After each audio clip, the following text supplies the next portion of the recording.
A warm welcome back.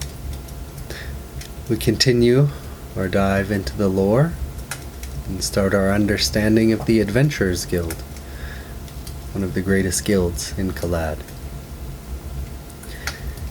Throughout the civilized realms of Kalad, guilds serve as vital institutions, centers of trade, skill, faith, and community. Their forms vary wildly from one region to another, but all share a common purpose: to offer expertise, structure, and opportunity. Whether dedicated to craftsmanship, artistry, services, or spiritual traditions, these organizations shape daily life and define the social fabric of cities and towns alike.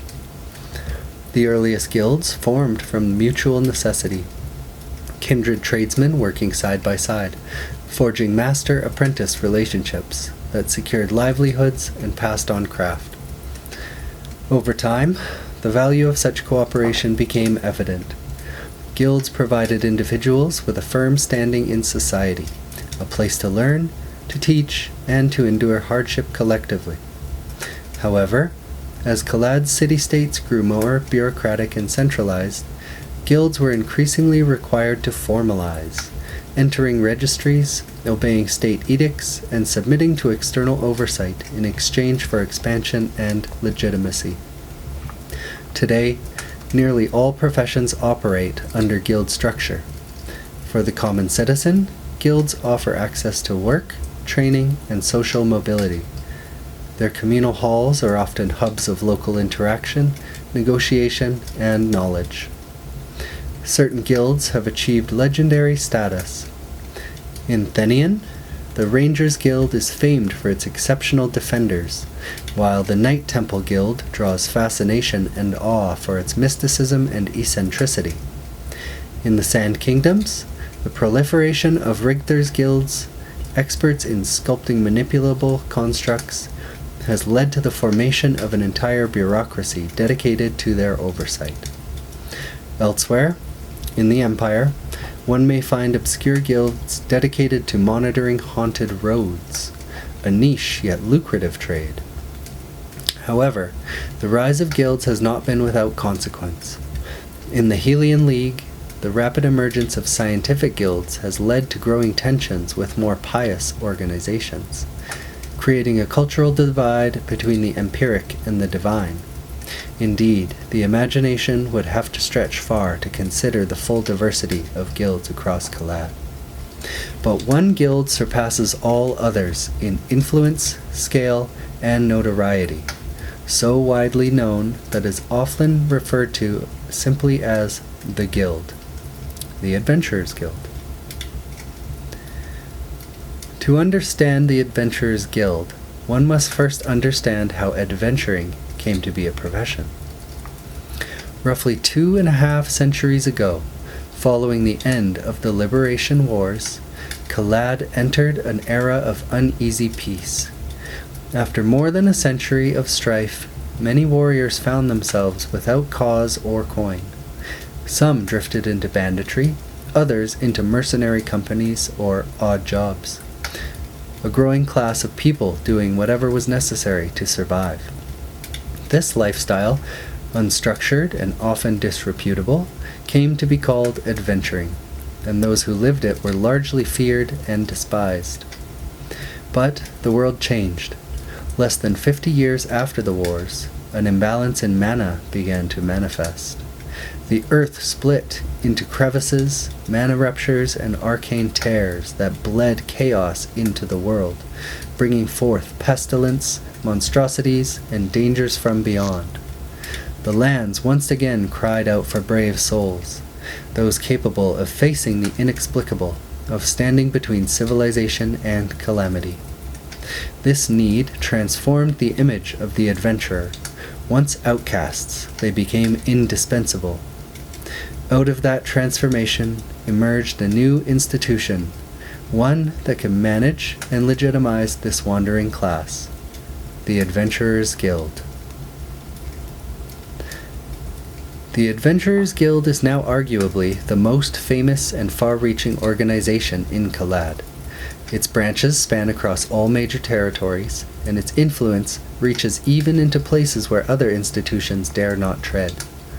It exists to fulfill the needs of society, whether trivial or dire, by assigning those needs to capable individuals seeking fortune, purpose, or redemption. To its members, the Guild is a second home, a place that welcomes all, regardless of their past, provided they abide by its rules and contribute their skill in service of a cause.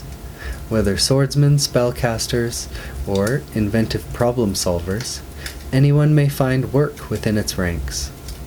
Operating on behalf of contractors, from cities and noble houses to merchant princes and even private citizens, the Guild distributes assignments ranging from simple errands suited for initiates to hazardous missions with high risk and higher rewards.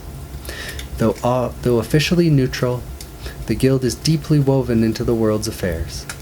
Its agents monitor local events, mediate disputes, and occasionally intervene in matters best left undisturbed. Their motives, be it profit, knowledge, or leverage, are often questioned, but few doubt their efficacy. In times of need, their presence is usually met with reluctant gratitude.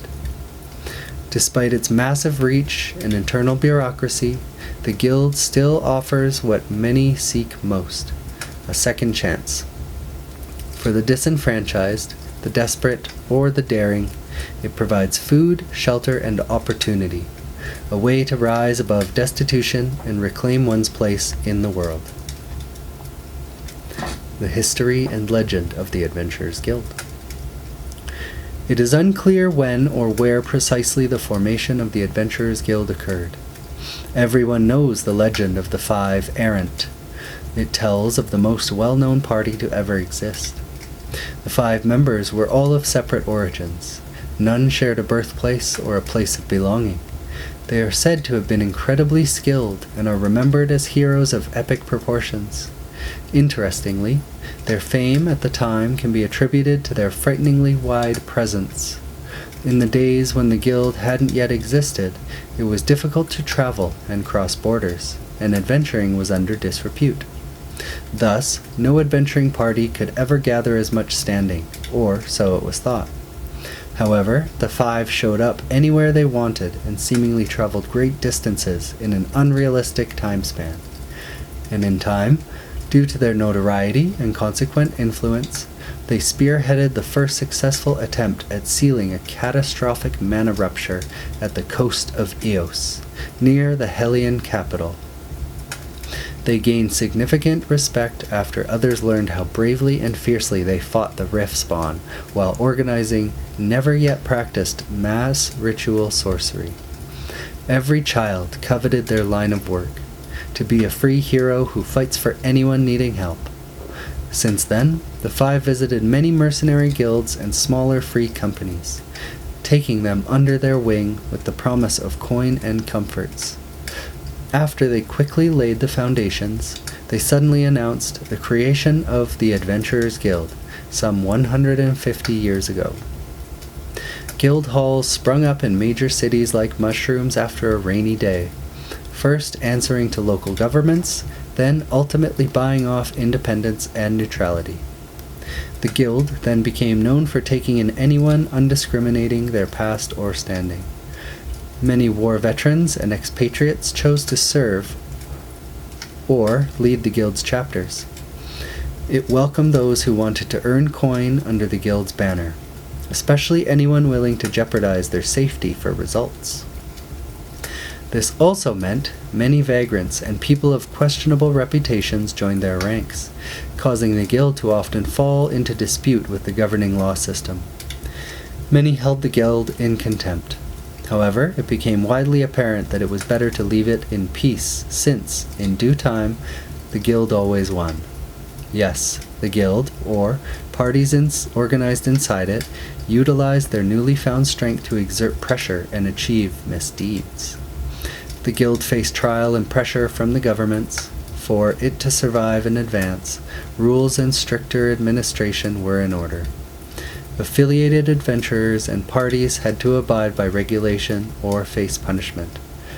After the leaders participated in international forums and entered reciprocal relationships with the noble lords, it became regarded as a fair and reliable association that would take on any quest, even those considered far too dangerous for the nobles or their men-at-arms. The Adventurers Guild undertook intensive refashioning. 5 central chapters were established, one on every continent, with the last chapter's location unknown. The word is that the 5 errant each built their own. These main chapters act as the guild headquarters, where the principal staff is stationed and the vital meetings are held. An intricate ranking system emerged due to the increase of varying requests and tasks. Every chapter of the guild started appointing its members according to their skills and experience. The novices entered training parties that showed them the ropes, while the rest climbed the ranks inside the system to partake in bolder and lucrative events eventually. The guild began organizing mass quests, which entailed several parties and of affiliated adventurers joining together to take on a more taxing activity. The most dangerous were those involving rifts and exploration of unmapped lands or structures. Presently, the Adventurers Guild boasts a powerful posse of some of the most skilled specialists in the world. It is rumored it can round up more top-ranking adventurers than any one government could handle. This has caused concern among global leaders, forcing them to deliberate alliances. Yet, with the swelling need for adventurers attributable to the rapid emergence of rifts and their spawn, the guild continues growing in size and power. Wonder how willing you are to join the guild. More next time.